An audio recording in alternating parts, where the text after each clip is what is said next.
नमस्कार दोस्तों, स्वागत है आपका आपके अपने यूट्यूब चैनल में। इस वीडियो में हम पर्यावरण के सबसे महत्वपूर्ण 15 प्रश्नों को डिस्कस करेंगे। यह प्रश्न विभिन्न परीक्षाओं में पूछे गए प्रश्न हैं।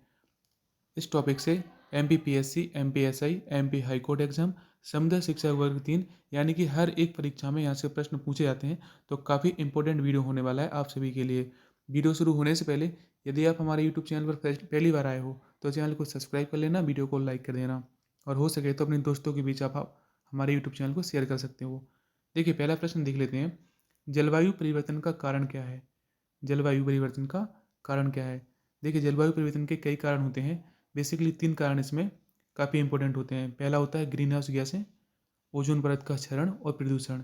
देखिए, ग्रीन हाउस गैसें कौन सी गैस होती हैं? ग्रीन हाउस गैसें वही गैसें होती हैं जो वायुमंडल के टेम्परेचर को बढ़ा देती हैं। और ओजोन परत आपको मिलेगी समताप मंडल में। इसका जो क्षय सबसे ज़्यादा होता है यह होता है CFC गैसों के कारण। और प्रदूषण से भी जलवायु परिवर्तन होता है। वर्ष 2015 में जलवायु परिवर्तन सम्मेलन कहाँ हुआ था? देखिए, वर्ष 2015 में जलवायु परिवर्तन सम्मेलन हुआ था पेरिस में। ग्रीन हाउस इफेक्ट वह प्रक्रिया है।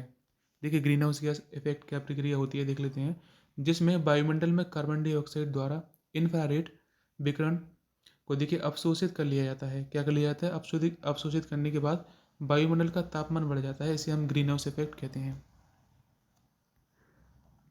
ग्रीन हाउस गैसों की संकल्पना किसने दी थी? ग्रीन हाउस गैसों की संकल्पना किसने दी थी? तो जोसेफ फॉरियर नामक वैज्ञानिक ने ग्रीन हाउस गैसों की संकल्पना दी थी। क्योटो प्रोटोकॉल किससे संबंधित है?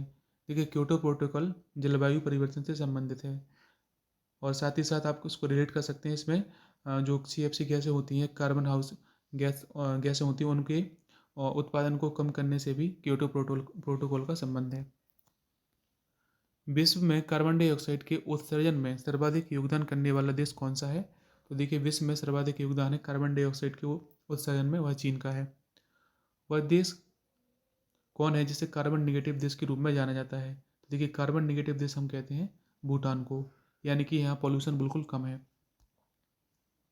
ओजोन छिद्र के लिए कौन उत्तरदायी है? ओजोन छिद्र के लिए कौन उत्तरदायी है? तो देखिए, CFC गैसें ओजोन छिद्र के लिए सर्वाधिक उत्तरदायी होती हैं। ओजोन परत मिलेगी हमें समताप मंडल में। यहाँ से भी प्रश्न पूछा जाता है।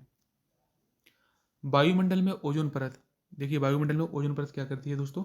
पृथ्वी पर पराबैंगनी किरणों से जीवन की रक्षा करती है। ओजोन परत संरक्षण दिवस कब मनाया जाता है? तो 16 सितंबर को हम ओजोन परत संरक्षण दिवस मनाते हैं। मॉन्ट्रियल प्रोटोकॉल किससे संबंधित है? देखिए, मॉन्ट्रियल प्रोटोकॉल, मॉन्ट्रियल एक जगह है, कनाडा में मिलेगी आपको। तो इसका संबंध है ओजोन परत के क्षरण को रोकने से।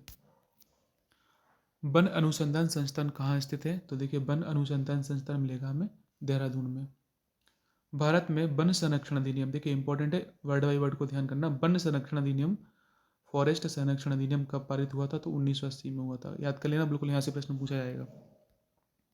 भारत में वन्य जीव संरक्षण अधिनियम कब पारित हुआ?